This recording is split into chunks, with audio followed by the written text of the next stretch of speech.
माननीय Shri Rahul Gandhi ji.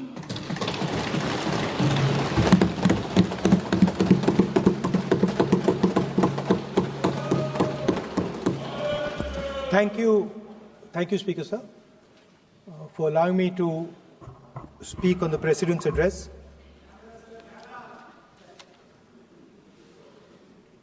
Camera. Thank you.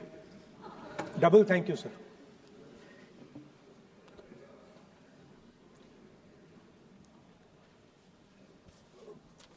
I heard the President's address.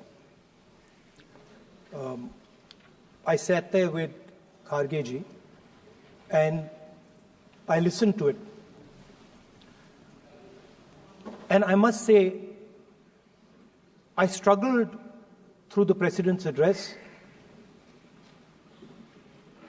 to maintain my attention on what was being said, because I had heard pretty much the same President's address the last time and the time before that and the time before that. And it was the same laundry list of things that the government has done. We have done this, we have done this, we have done this, 50 or 100 things that the government has done. And so while I was sitting there, I was thinking, okay, I am being critical about what is being said. And I am saying that this is not the type of President's address that should be delivered. Well, the question came to my mind, what type of address would an India Gathbandhan government deliver? How would that address be different than the address we heard? Because it's no point me saying that it is a laundry list and then not providing an alternative idea. And so today I would like to lay out some dimensions of what an alternative address would look like, what the India Gathbandhan would probably focus on, and where we would lay emphasis.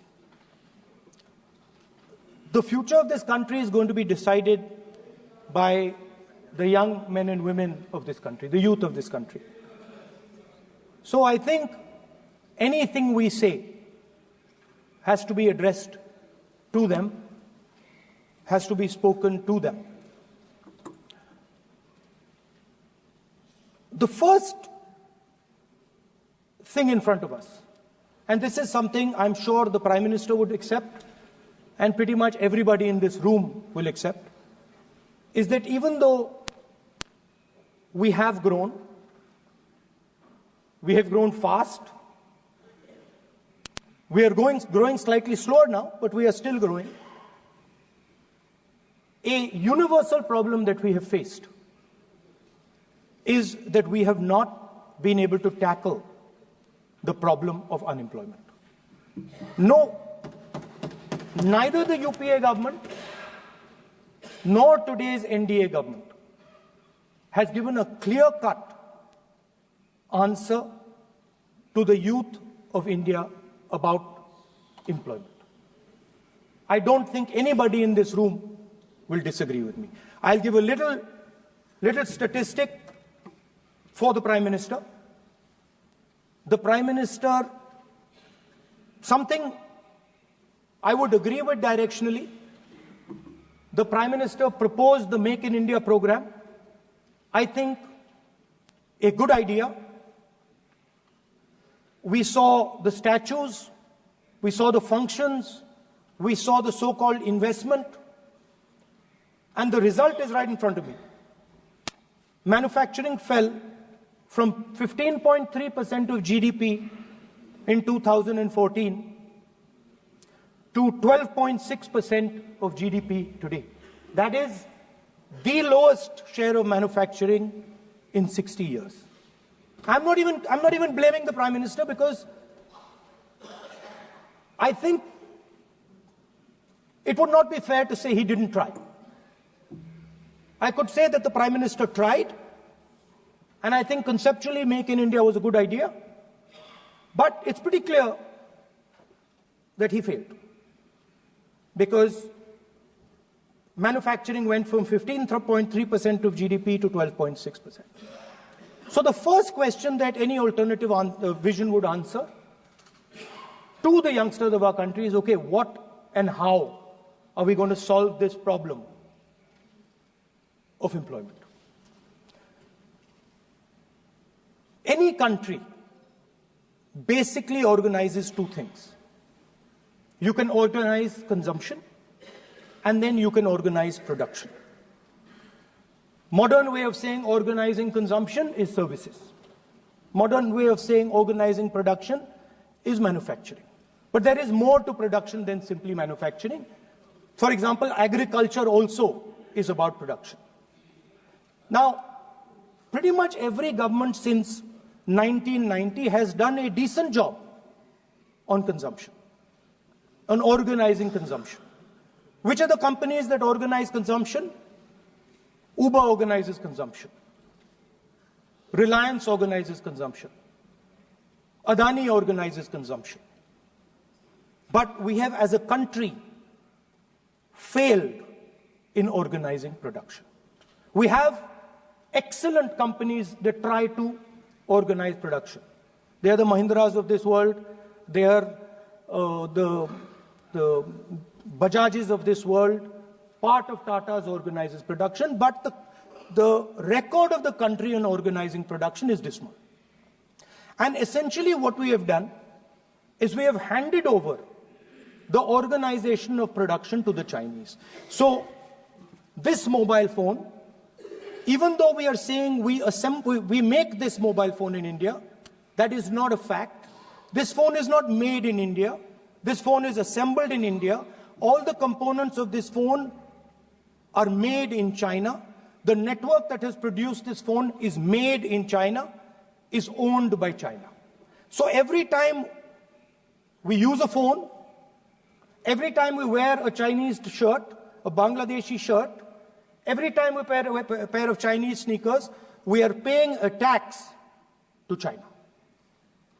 Because some Chinese youngster is earning a salary to make or to produce that product. So the first message I would give in a presidential address would be that India has to focus completely on production. Because if we do not focus on production and we continue to focus only on consumption, we will find that we will run huge deficits, we will increase inequality, and eventually we will run into a serious problem. Social problem because of unemployment, which we are already facing. If you look at the numbers of the amount of people who are in jail, if you look at the numbers that are spent on internal security, if you look at the numbers spent on our police forces, they're all spiraling. They're all rising. And everybody understands that social tension is on the rise in India. So now the next question comes, okay, so where is this employment going to come from? What is India going to produce? And for that, I'd like to tell all the youngsters of this country that there is a revolution taking place, an exciting revolution. The world is transforming completely. And the change that is taking place, at the heart of the change that is taking place, we are moving from the world of the internal combustion engine to the world of the electric motor. We are moving from petrol to batteries. We are moving wind, solar, potentially nuclear energy. So our entire way of moving is changing. And this is going to change every single thing. It is going to change warfare. It is going to change medical treatment. It is going to change education. It is going to change how we eat. It is going to change every single thing. Now, the last time there was a revolution, called the computer revolution, the government of India had a clear focus. We looked at that revolution.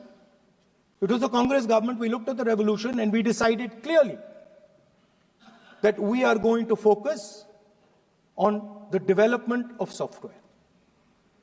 And we rode the wave of that revolution. And today you can see the result. I remember people laughing I remember people laughing when the computer was being talked about. You mentioned Mr. Vajpayee. I respect Mr. Vajpayee, but Mr. Vajpayee gave a speech saying that computers are of no consequence to India. So, what is important when there is a revolution? What is important is that you understand what are the drivers of that revolution and where exactly do you need to focus, where exactly do you need to sit in that revolution. I said that this revolution is going to change everything. And I want the youngsters in this country to think about it. There is a war going on in Ukraine. The war in Ukraine is actually a war between the internal combustion engine and the motor, the electric motor. The electric motor is inside the drone, the engine is inside the tank. And if you look at what is going on in Ukraine, the tanks are dying by the thousands. And small little drones with electric motors, small batteries, not much bigger than that, are destroying the entire tank artillery infrastructure of both Ukraine and Russia. So the drone is the electric motor. The drone is the battery. The drone also needs to see. So the drone is a camera. In the same way, electric cars. The electric car is a motor. The electric car is batteries. The electric car is cameras. Robots are exactly the same thing. Robots are electric motors, multiple electric motors with cameras, with batteries. And this is what the revolution is going to look like. So there are basically 4 technologies that are driving this entire change in mobility. Electric motors, batteries, optics, and then on top of that, you can apply AI. Now I want to tell the youngsters of this country, people talk about AI. But it's important to understand that AI on its own is absolutely meaningless. Because AI operates on top of data. Without data, AI means nothing. And if we look at data today, there is one thing which is very clear. Every single piece of data that comes out of the production system in the world, the data that was used to make this phone, the data that is used to make electric cars, the data that is used to make basically all electronics on the planet today is owned by China. And the consumption data is owned by the United States. In China, the consumption data is owned by China, but in India, companies like Google, companies like Facebook, companies like Instagram, X, they own our consumption data. So if India wants to talk about AI, it has to first answer the question, what data is going to power that AI? And the answer today is India does not have that data. Neither does India have production data, neither does India have consumption data. We have handed our consumption data to the big American companies, and the production data we don't have anyway.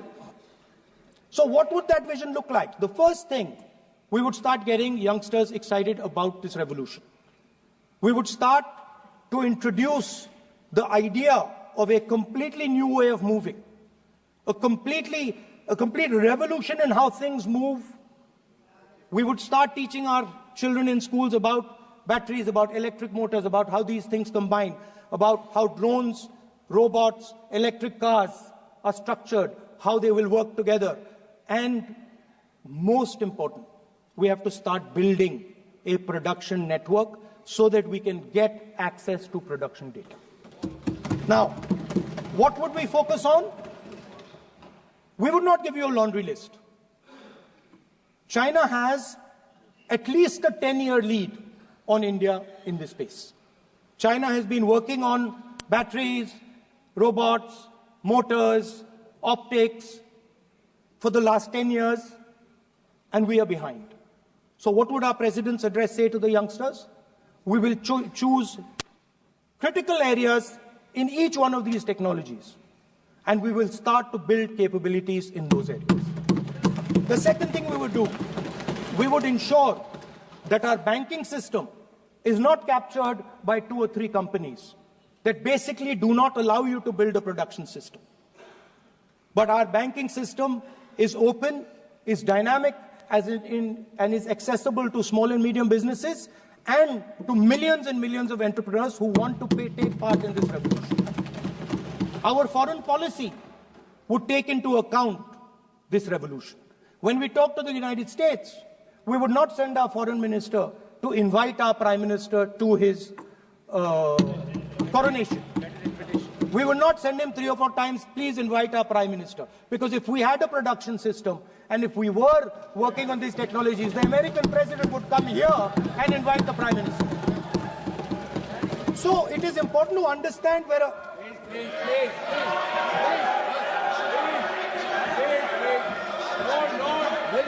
foreign policy.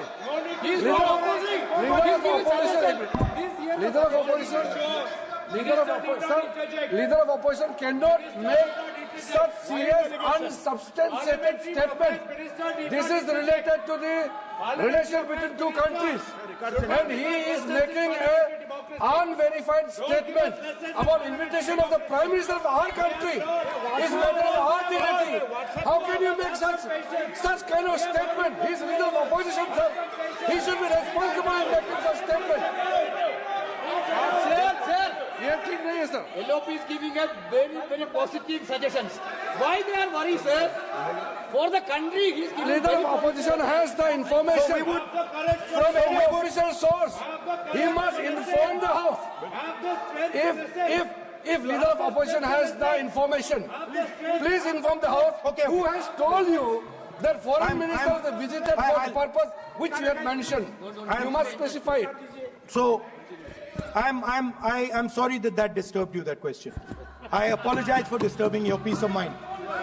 It's okay. I've apologized. I've apologized for disturbing your peace of mind. I'm sorry. Apologize for lying to the House. ऐसा नहीं होता है. तो serious होना चाहिए leader of opposition को. कम से कम देश के मामले में तो एक हो. देश के मामले में तो एक वॉइस से बोलना चाहिए. ये गलत बात है. ये ठीक नहीं है. लीडर ऑफ अपोजिशन को इस तरह का बयानबाजी नहीं करना चाहिए. ये गंभीर विषय पर चर्चा चल रही है. इसका गौरव विषय है. So we would start by telling our young men and women that they have to be at the forefront of this revolution. We cannot afford that the Chinese are at the forefront of this revolution. Number 1. Number 2, we would ensure that the absolute best experts on these technologies would talk to our students, would talk to our youngsters, and guide them on what a future, on what these future technologies are going to do. We would make them partners in this revolution. Now, we talk about defense. And today, we have the Chinese. And the Prime Minister has denied it. And the army has contradicted the Prime Minister. It's true. The Prime Minister has denied it. The Prime Minister has denied it. And the army has disagreed with the Prime Minister that China is sitting on 4,000 square kilometers of our land, of our territory.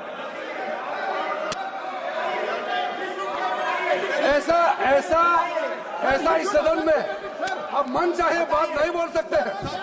ये बिल्कुल ठीक नहीं है sir. ये serious मामला है. आप foreign policy पे, बॉर्डर इश्यू पर आप अपना कैसे मजाक बात कर सकते हैं? अपना मन मरण कहानी आप बना के बोल रहे हैं. ये तो बहुत सीरियस मामला है. विदेशी प्रतिपक्ष के नेता जो आप विषय बोल रहे हैं, जो विषय आप बोल रहे हैं, उसके तथ्यों को Let me speak. सदन के पटल पे रखना आप. Pani. अनुरोध है, लीडर ऑफ अपोजिशन बोलिए, हम लोग शांति से सुनेंगे। ये आपका अधिकार है बोलने का, मगर आप मन चाहे ऐसा सीरियस इशू पे कैसे बोल सकते हैं? सीरियस मामला है। आप सदन में बोल रहे हैं, मर्जी से बोलते हो, फॉरेन मिनिस्टर का बात बोलते हो, सीमा का बात ऑफिशियल वर्जन से अलग बात करते हैं। ऐसा मत बोलिए, ये देश के लिए ठीक नहीं है। महत्वपूर्ण विषय आपको सीरियस होना पड़ेगा लीडर ऑफ अपोजिशन। ये गंभीर मामले को आप ऐसा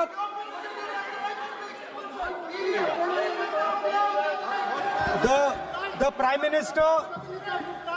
Prime Minister has denied that Chinese forces are inside our territory, but for some reason our army keeps talking to the Chinese about their entry into our territory, and our Chief of Army Staff has said that the Chinese are inside our territory. This is a fact. This is not invention, this is a fact. Now, but the reason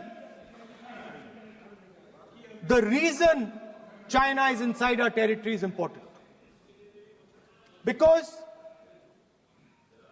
people think that wars are fought between armies and their weapons. But the fact of the matter is that wars are fought by industrial systems. The fact of the matter is that China has an industrial system that is far stronger, far bigger than our industrial system. And that is why they have the guts to come inside this country. The reason China is sitting inside this country is because Make in India has failed. The reason China is sitting inside this country is because India is refusing to produce.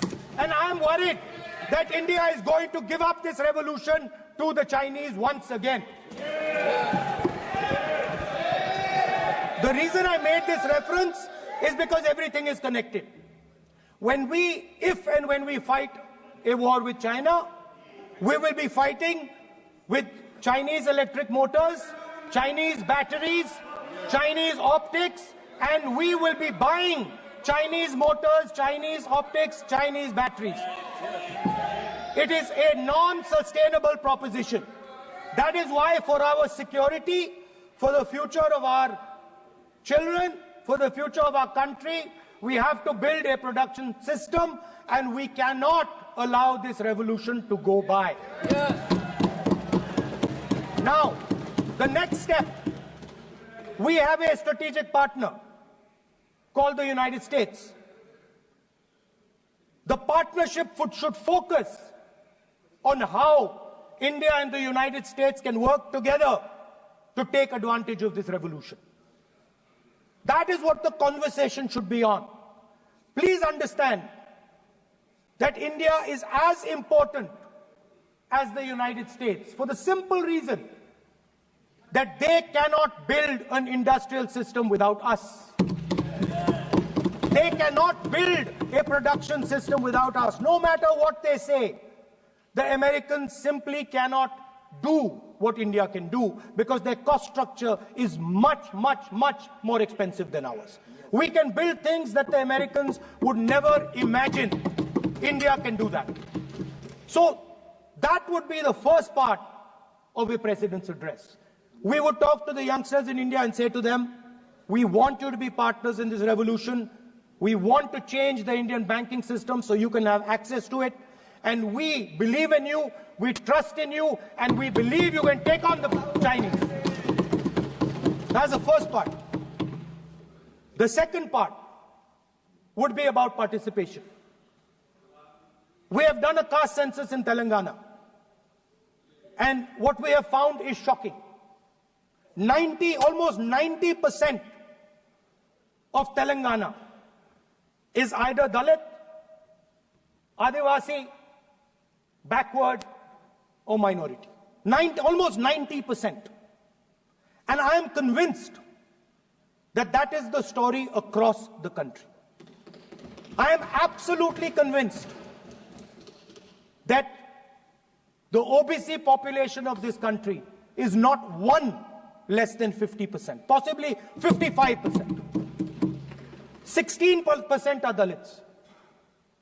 9% are Adivasis. 15% are minorities. Last budget, there was a photograph. You remember the photograph? Of course. वो मक्खन बांटने वाली, हलवा बांटने वाली photo. मैं हैरान हो गया कि इस बार फोटो ही हटा दी. हलवा खिलाया मगर दिखाया नहीं किसको खिला रहे. Please.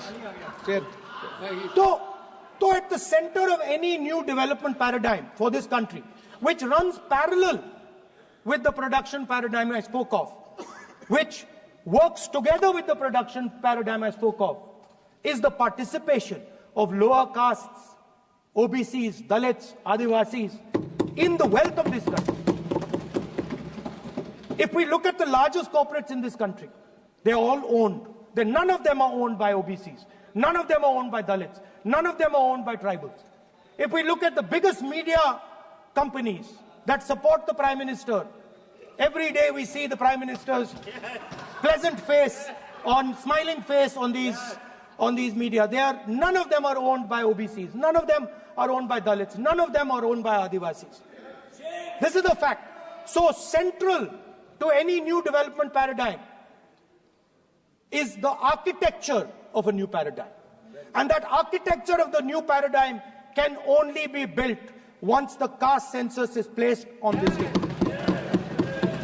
Because once the caste census is placed on the table, we will know exactly how much of this country's wealth, how much of this country's power, how many of this country's institutions are owned by 90% of this country. There are OBC MPs in the BJP. There are OBC MPs in the BJP. There are Dalit MPs in the BJP. There are Adivasi MPs in the BJP. Remember, you are OBCs, you have 50% of the population, and you have absolutely no power. I know that you're sitting there and you cannot even open your mouth.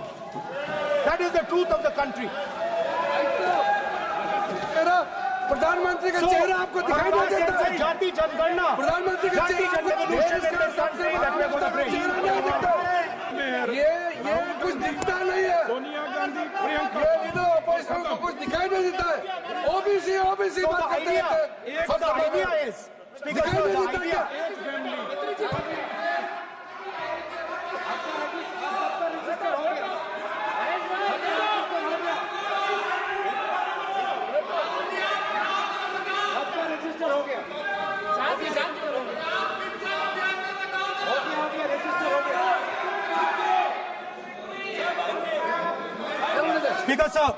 Speaker, sir.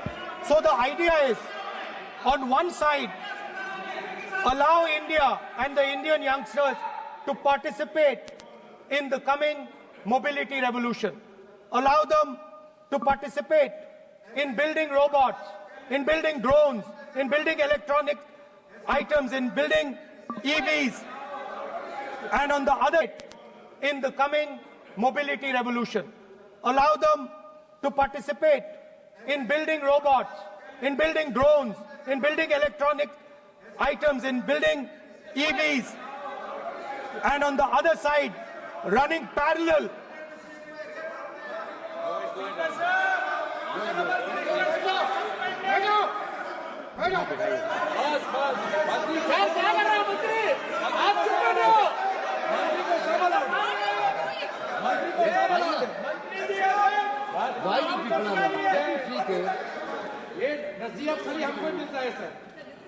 मैंने उनको ही मना किया. The country, Speaker sir. ऐसा नहीं है. आप भी बहुत डिस्टर्बेंस करते हैं.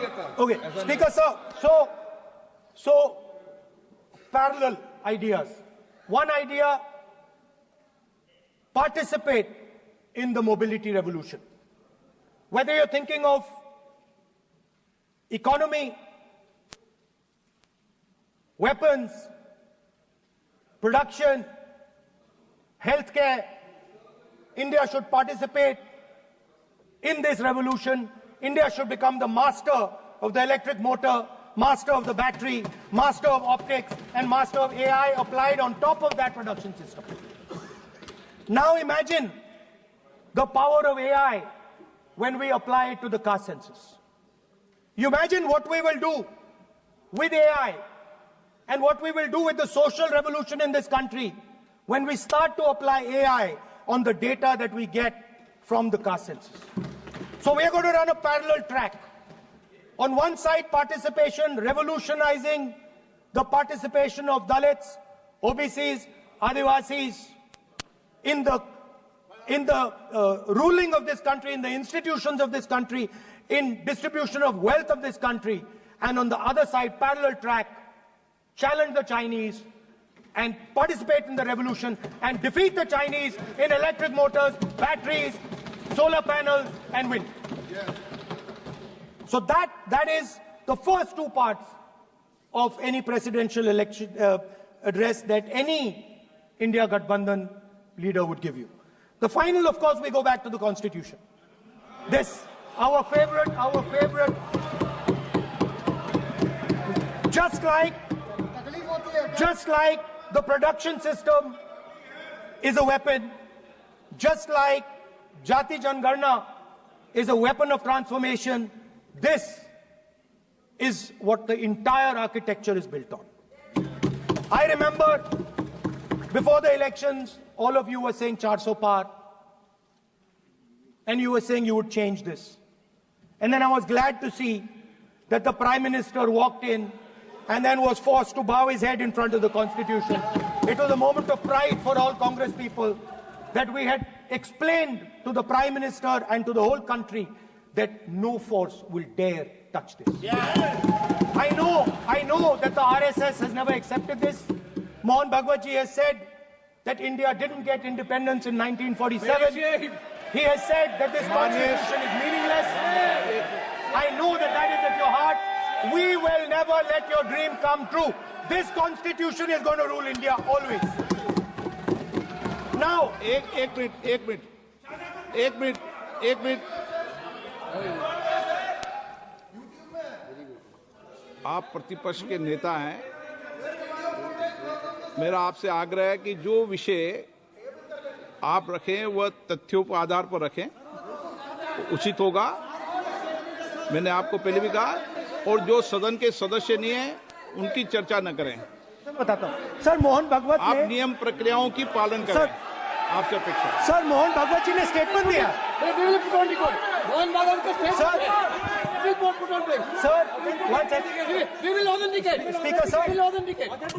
Speaker sir, Mohan Bhagwat ji made a statement saying that India did not receive independence in 1947.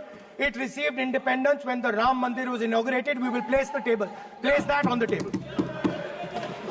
Now, sir, I would like to mention one small thing, but very important thing. Speaker sir, this constitution is supported by this constitution is supported by the vote of our people. Without the secure vote of the Indian people, this constitution means nothing. Now I want to bring to the notice of this House some data, some information about the Maharashtra election. Very simple stuff. Speaker sir, between the Lok Sabha election, which the India Alliance won, and the Vidhan Sabha election, the voting population of Himachal Pradesh was added to the voting roll of Maharashtra. Meaning the entire population of Himachal Pradesh was added to the voter rolls of Maharashtra.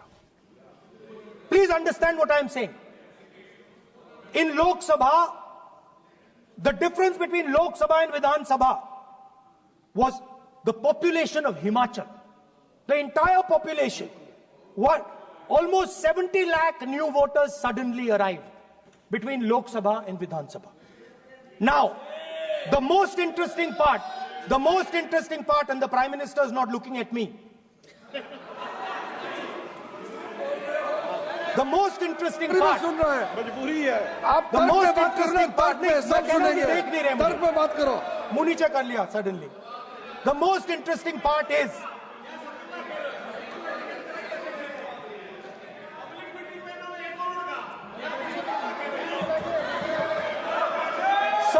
Sir, Maharashtra में more voters were added in 5 months in Maharashtra than were added in 5 years in Maharashtra. जितने 5 साल में add हुए उससे ज्यादा 5 महीने में add हुए, आखिरी 5 महीने में लोकसभा चुनाव के बाद। सर, एक बिल्डिंग है सर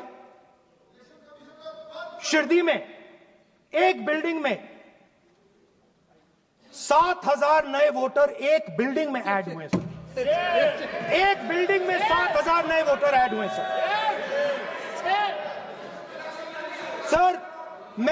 मैं कोई आरोप नहीं लगा रहा हूं, मैं कोई आरोप नहीं लगा रहा हूं, मैं सिर्फ ये कह रहा हूं सर कि ये इसमें कुछ ना कुछ प्रॉब्लमैटिक है कि हिमाचल प्रदेश जितने बड़े वोटर्स लोकसभा के बाद जादू से आ जाते हैं।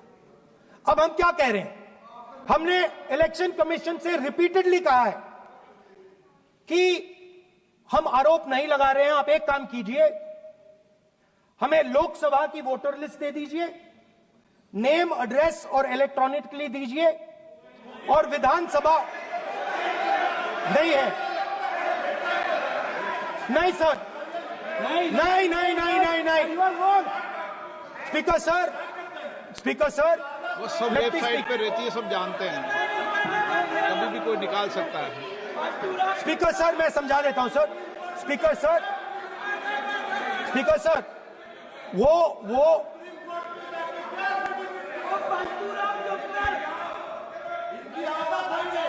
Speaker sir, we have asked, speaker sir,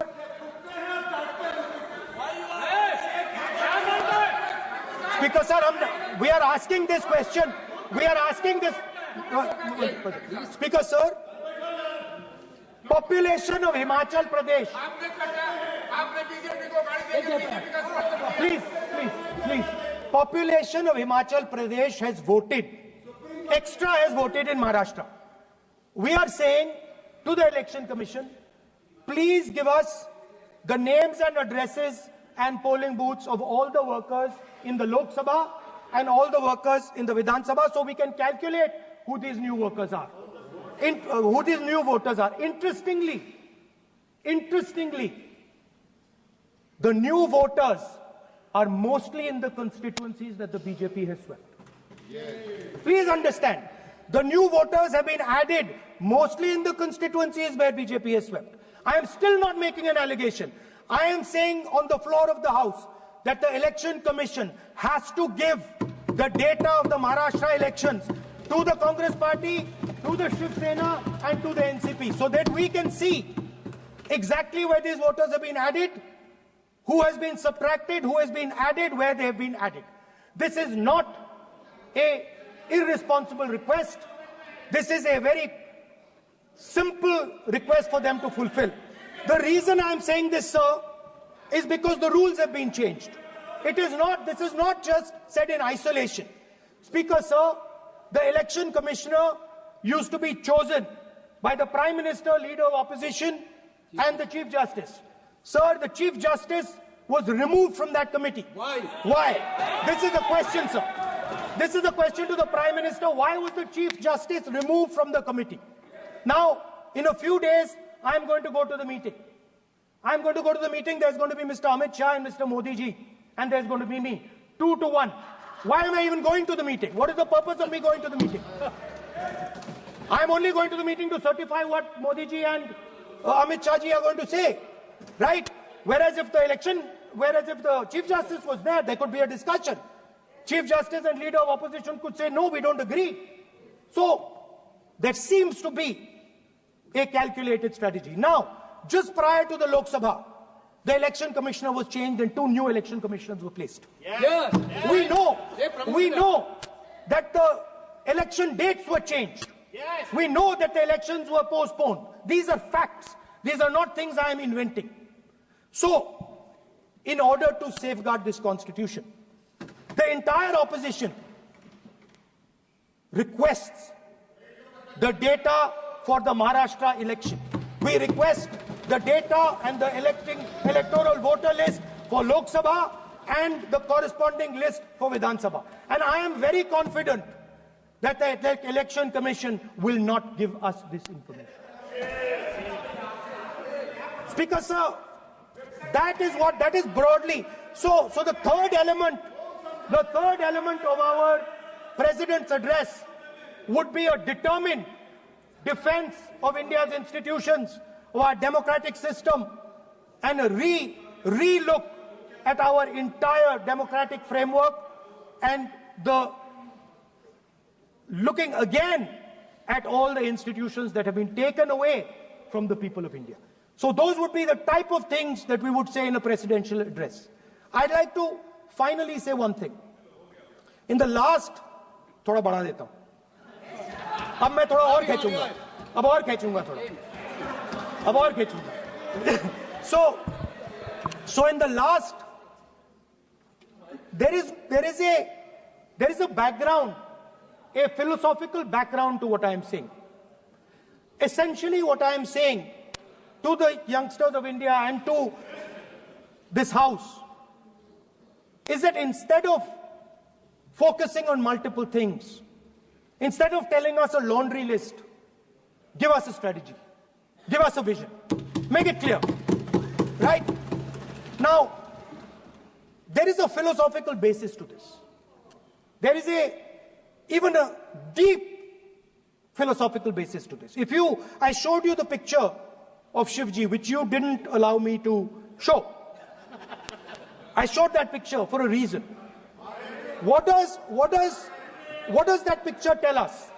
If you look at that picture carefully, it tells us focus carefully. Do not get distracted. Do not look here and there.